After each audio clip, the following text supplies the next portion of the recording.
श्रोताओं नमस्कार, बहुत बहुत स्वागत है आप सभी का युववाणी के इस विशेष सेगमेंट मार्गदर्शन में। मैं हूं अशोक पांडे और मार्गदर्शन सेगमेंट में आज हम बहुत खास बातचीत लेकर के आए हैं आप सभी के लिए। राजनीति विज्ञान का अध्ययन और रोजगार के अवसर। राजनीति विज्ञान है या राजनीति शास्त्र है, ये कई बार चर्चा का विषय होता है और जो युवा इस विषय की पढ़ाई कर रहे हैं या इस फील्ड में आगे अपना करियर तलाश कर रहे हैं, उनके लिए इस विषय को जानना और समझना बहुत आवश्यक होता है। और इस विषय पर विस्तार से चर्चा करने के लिए आज हमारे साथ डॉक्टर मनीषा मिश्रा जी हैं। आप सहायक प्राध्यापक हैं राजनीति विज्ञान विभाग में, वसंत महिला महाविद्यालय में। मनीषा जी नमस्कार, स्वागत है हमारे स्टूडियो में और इस कार्यक्रम में। नमस्कार और धन्यवाद पांडे जी। मनीषा जी, इस विषय से जुड़ा हुआ जो सबसे पहला सवाल है कि राजनीति विज्ञान कहा जाए या राजनीति शास्त्र कहा जाए, इस विषय को कैसे समझा जाए? देखिए, ये राजनीति विज्ञान भी है और शास्त्र भी है। अगर हम इसके शुरुआती समय को देखें तो प्लेटो, अरस्तु, कौटिल्य, इन्होंने जिस प्रकार से एक राज्य के स्वरूप को गढ़ा, एक आदर्श व्यवस्था कैसी होनी चाहिए, राज्य एक आदर्श राजा के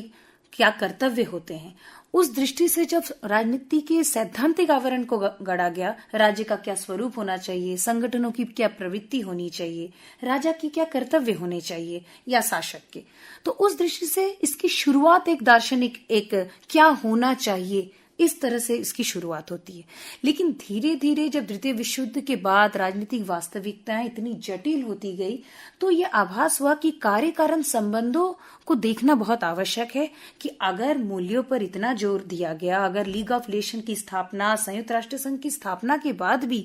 प्रथम द्वितीय विश्व युद्ध जैसी विभीषिकाएं झेलनी पड़ी, तो कहीं न कहीं वो दार्शनिक, वो मूल्यपरक जो संकल्पनाओं को लेकर सारे विद्वान चले थे, हम उस दिशा में आगे नहीं बढ़ सकी। तो इसलिए जो वैज्ञानिक अध्ययन या एक तरह से हम कह सकते हैं कि कार्य कारण संबंधों का अध्ययन जो है वो शुरू होता है आपका फ्रैंकफर्ट स्कूल में 1930 के बाद से, जिसमें डेविड ईस्टन, चार्ल्स मेरियन, इन लोगों के निर्देशन में इस विषय को वैज्ञानिक रूप से प्रतिस्थापित करने, प्रत्येक घटना का तार्किक रूप से विश्लेषण करने, प्रत्यक्ष अनुभवात्मक अध्ययन पर बल देने पर ज्यादा जोर दिया गया और धीरे धीरे ये विषय एक वैज्ञानिक रूप से प्रतिस्थापित होता गया। तो एक व्यवस्था के लिए, किसी राज्य के लिए, क्योंकि ये है क्या, जो राज्य हम देख रहे हैं, जो राजनीतिक व्यवस्था में हम जी रहे हैं, जिनका हमारे प्रतिदिन के जीवन से हमारा जिसका संपर्क है, क्योंकि ये एक ऐसा विषय है जो आपके दिन प्रतिदिन से जुड़ा हुआ है। जन्म के प्रमाण पत्र से लेकर विद्यालय में नीति निर्माण, स्कॉलरशिप से लेकर सरकारी रोजगार से लेकर सिलेंडर के दाम से लेकर रेल बजट, महंगाई, मृत्यु प्रमाण पत्र तक ये जीवन से जुड़ा विषय है। तो ऐसे में इसमें मूल्य बोध भी बहुत आवश्यक है, क्योंकि अगर कार्यकर्ता, राजनेता या शासक उसके अंदर अगर मूल्य बोध ना रहे, वो दार्शनिक दृष्टिकोण से ना कार्य करे, तब फिर एक आदर्श राज्य व्यवस्था चल नहीं सकती। लेकिन वर्तमान काल की जटिलताओं को देखते हुए जो वैज्ञानिक रूप से हम किस प्रकार आगे बढ़ सके, कैसी रणनीतियां होनी चाहिए, अंतर्राष्ट्रीय स्तर पर किस प्रकार से एक कुशल रूप से हम आगे बढ़ सकते हैं, किस तरह से उसमें डिप्लोमेट्स एक बहुत बड़ी भूमिका निभा सकते हैं, इन दृष्टिकोणों से देखें तो वैज्ञानिक चिंतन भी यहाँ बहुत आवश्यक है, जिस चिंतन को डेविड ईस्टन, आमंड पावेल के बाद से हम लगातार देख सकते हैं कि धीरे धीरे इस क्षेत्र में अब जहां पहले वो क्या होना चाहिए तक सीमित था, अब शक्ति, सत्ता, वैधता, जो अलग समीकरण शक्ति के गढ़े जा रहे हैं, उन पर अब ज्यादा ध्यान दिया जा रहा है कि वास्तविक जगत में राजनीतिक व्यवहार, बस सिद्धांत नहीं, व्यवहार में ये व्यवस्था कैसे काम कर रही है। मनीषा जी, अगर कोई विद्यार्थी इस फील्ड में या इस विषय के अध्ययन के क्षेत्र में आना चाहता है, तो या इसको मैं ऐसे पूछूं आपसे कि इस विषय का अध्ययन कोई क्यों करे? देखिए, ऐसे तो ये परंपरागत विषय माना जाता है, लेकिन आज के समय में देखा जाए तो अब इसके कई रोजगार के अवसर आप इसके माध्यम से प्राप्त कर सकते हैं। क्योंकि अगर राजनीति विज्ञान के अध्ययन के बाद हम कैरियर के क्षेत्र में देखें तो लगभग 15-20 क्षेत्र आते हैं जहां व्यक्ति आगे बढ़ सकते हैं। परंपरागत रूप से जैसे शिक्षा के क्षेत्र में आप विद्यालय शिक्षा, जिसमें प्राइमरी, टीजीटी, पीजीटी के माध्यम से आप इस विषय के साथ आगे जा सकते हैं। फिर उच्च स्तर में आप जैसे ही राजनीति विज्ञान में परास्नातक के बाद नेट यानी राष्ट्रीय पात्रता परीक्षा, JRF, junior research fellowship, PhD इत्यादि के माध्यम से आप विश्वविद्यालय और महाविद्यालय में असिस्टेंट प्रोफेसर के रूप में और आगे फिर अपना कैरियर बना सकते हैं। हाँ, इसमें आगे बढ़ने के लिए PhD, रिसर्च और एकेडमिक जो क्षेत्र है वहां पर आप कई तरह से आप आगे बढ़ सकते हैं, जिसमें बड़ी बड़ी संस्थाएं जैसे UGC है, ICSSR है, इसके सदस्य के रूप में अंतर्राष्ट्रीय संगठनों के साथ जुड़कर स्वतंत्र रूप से पॉलिसी एनालिस्ट के रूप में भी आगे बढ़ा जा सकता है। तत्पश्चात जो दूसरा महत्वपूर्ण क्षेत्र है सरकारी नौकरी के क्षेत्र में, जैसे IAS, PCS, IFS की तैयारी करने में ये एक बहुत महत्वपूर्ण विषय माना जाता है, जिसकी वजह से जितने सिविल सर्विस एस्पिरेंट है वो इसे एक महत्वपूर्ण वैकल्पिक विषय के रूप में लेते हैं, क्योंकि जितने भी प्रतियोगी परीक्षाएं हैं उसका एक बहुत बड़ा क्षेत्र होता है भारत का संविधान, और बाकी जो सामान्य ज्ञान के भी जो क्षेत्र के जो महत्वपूर्ण विषय हैं उसको भी इस विषय के अंतर्गत कवर किया जाता है, जिस वजह से सरकारी नौकरी के क्षेत्र में UPSC, UPPCS, SSC, railway, BDO, लेखपाल हर प्रतियोगी परीक्षा में ये विषय कारगर सिद्ध होता है। फिर तीसरा जो एक बहुत और महत्वपूर्ण क्षेत्र आता है वो वकालत का है। निश्चित रूप से ये प्रत्यक्ष रूप से तो जुड़ा नहीं है, लेकिन अगर राजनीति विज्ञान का अध्ययन करके कोई LLB करता है तो उसकी जो कानून के विषय में एक गूढ़ पकड़ बन जाती है, क्योंकि इसमें मुख्यतः आप न्याय, स्वतंत्रता, समानता इन्हीं के संरक्षण के लिए जो है कार्य किया जाता है। और इस क्षेत्र में अगर राजनीति विज्ञान के अध्ययन के बाद वकालत की पढ़ाई की जाती है तो वो फिर निश्चित रूप से वो छात्र को उस क्षेत्र में और विशेषज्ञ बनाता है। तत्पश्चात आपका मीडिया का क्षेत्र अब आज के समय का एक बहुत ही उभरता हुआ क्षेत्र है, जिसमें आप कई तरह से अपने कैरियर का निर्माण कर सकते हैं। Print media, electronic media, mass media, websites निर्माण से लेकर TV, रेडियो, YouTube चैनल और कई नाना प्रकार के क्षेत्र आप उभरते हुए आ रहे हैं। आज के समय में ऑनलाइन कितने सारे प्लेटफॉर्म बन चुके हैं जहां पर कि आप कैरियर राजनीति विज्ञान के अध्ययन के बाद बना सकते हैं। इलेक्टोरल जर्नलिज्म, ये मतदाता मूलक एक पत्रकारिता का क्षेत्र उभर कर सामने आ रहा है, जिसमें मतदाताओं को समझाया जाता है कि उनका रुझान तैयार किया जाता है राजनीतिक विषयों के प्रति, ताकि वो राजनीतिक रूप से उदासीन न हो, मतदान के महत्व को समझे। इसी तरह सिफोलॉजिस्ट की भूमिका बहुत महत्वपूर्ण हो जाती है कि वो देखते हैं कि मतदाता इस प्रकार का व्यवहार क्यों करते हैं। और मीडिया के क्षेत्र में दो स्पष्ट क्षेत्र जो उभर कर आते हैं, एक तो आपका राजनीतिक पत्रकारिता, पॉलिटिकल जर्नलिज्म, जो कि अपने देश के राजनीतिक गतिविधियों का विश्लेषण, विषयवार उसका अध्ययन करके जनता के समक्ष उन चीजों को प्रस्तुत करते हैं। और दूसरा है आपका अंतर्राष्ट्रीय संबंध, जो कि देश विदेशों में होने वाली गतिविधियों, हमारे देश के साथ उनके संबंधों पर अपनी विषय विशेषज्ञता के आधार पर उसमें अपना पकड़ जो भी रखता है वो उस क्षेत्र में आगे बढ़ सकता है। फिर और भी आपके कई क्षेत्र उभर कर आते हैं, जैसे अंतर्राष्ट्रीय संगठनों में, NGO में काम कर सकते हैं, राजनीतिक विश्लेषक के रूप में, PRO के रूप में, विषय वस्तु के लेखन, राजनीतिक सलाहकार, ऐसे कई क्षेत्र हैं जो कि आप आगे राजनीति विज्ञान के माध्यम से प्राप्त कर सकते हैं। निश्चित तौर पर मनीषा जी, अगर कोई विद्यार्थी जो है वो इन सभी क्षेत्रों में, जैसे आपने तो बहुत सारे उदाहरण दिए किन किन क्षेत्रों में इसमें आप रोजगार के अवसर तलाश कर सकते हैं, पर किसी भी क्षेत्र में आगे बढ़ने के लिए उसको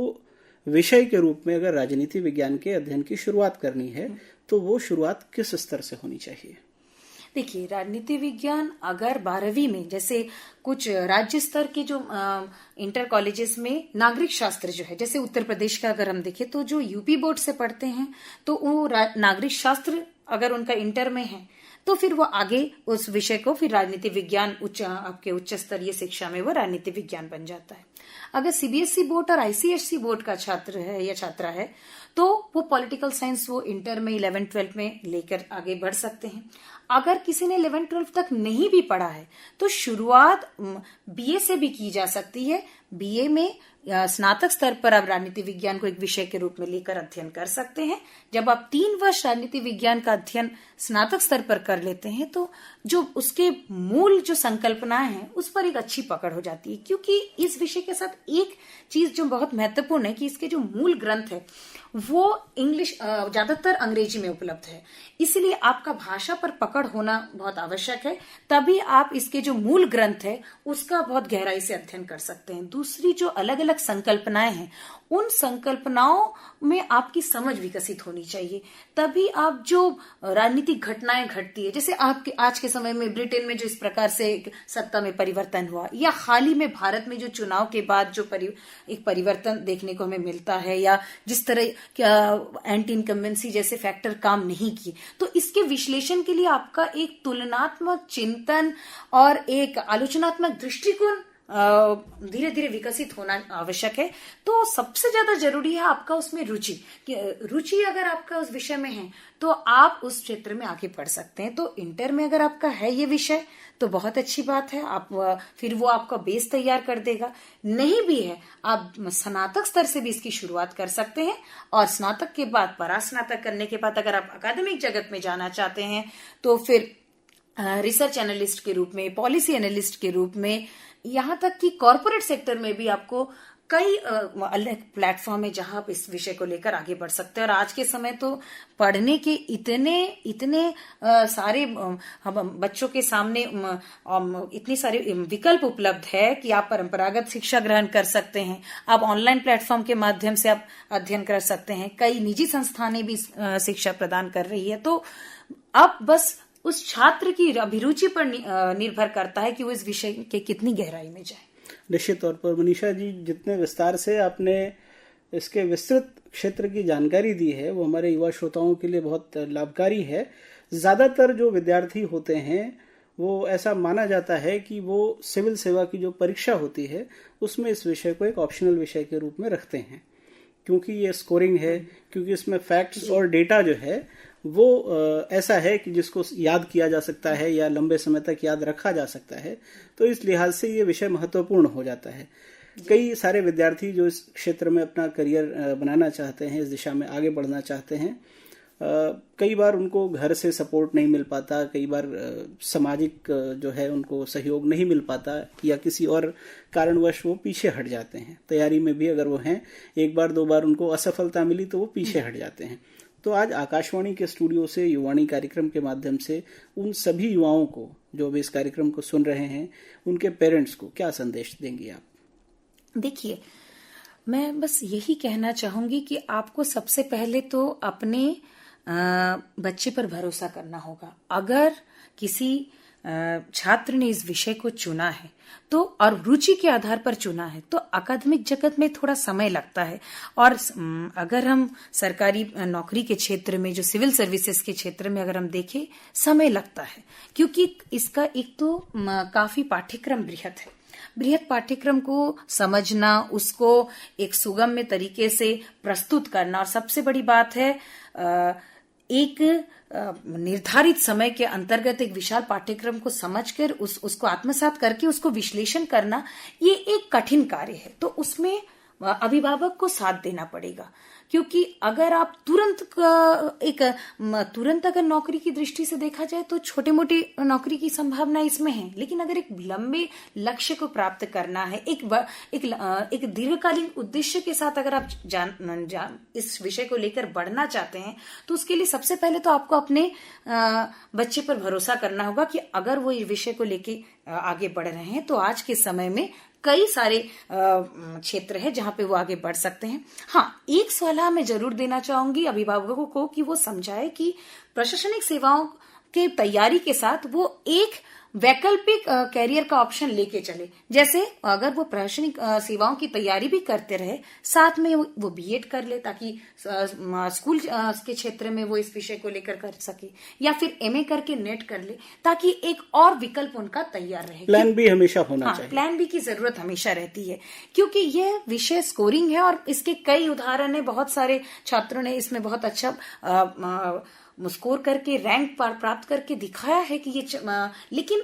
ये आपका 99% मेहनत होता है और 1% भगवान का आशीर्वाद भी होता है। बिल्कुल। इसलिए आप विश्वास करिए, छात्र को समय दीजिए, उसका रुचि बढ़ाइए और उसके अंदर वो जो प्रश्न करने की, जो आलोचनात्मक दृष्टिकोण कैसे विकसित हो सके, उनको प्रेरित करिए, उनको समर्थन करिए, उनको रोज अखबार पढ़ने के लिए प्रेरित करिए, उनको रोज न्यूज के डिबेट सुनने के लिए प्रेरित करिए, क्योंकि ये एक ऐसा विषय है ना कि सिर्फ परंपरागत पुस्तक के अध्ययन से आप इसमें एक विशेषज्ञता अर्जित नहीं कर सकते। आपको रोजमर्रा की घटनाओं का विश्लेषण करना होगा, उस पर अपनी एक दृष्टि विकसित करनी होगी। और इसमें अगर माता पिता और खासकर शिक्षित घर में, तो ये बहुत ही स्वाभाविक है कि उनको बात करना चाहिए हर समसामयिक मुद्दे पर, राष्ट्रीय अंतर्राष्ट्रीय मुद्दे पर। अगर 10 मिनट भी वो बहस करते हैं अपने छात्र छात्राओं के साथ, तो उनका भी मनोबल बढ़ेगा, बच्चों का भी मनोबल बढ़ेगा कि हाँ, हमारे अभिभावक भी हमारे विषय में रुचि ले रहे हैं और वो उन चीजों को जानना चाहते हैं। तो इससे उनका मनोबल बढ़ेगा। और सबसे ज्यादा जरूरी है कि अगर परिवार समर्थन दे, अभिभावक साथ दे, तो निश्चित रूप से जो युवा है वो अपने सपनों को प्राप्त कर सकते हैं। निश्चित तौर पर। मनीषा जी, आपने इस विषय के बारे में विस्तार से जो जानकारी दी है वो हमारे सभी युवा श्रोताओं के लिए बहुत लाभकारी है। उनके अभिभावकों को जो संदेश आपने दिया है, निश्चित तौर पर अगर वो अपने बच्चों का सपोर्ट इसी तरह से करते हैं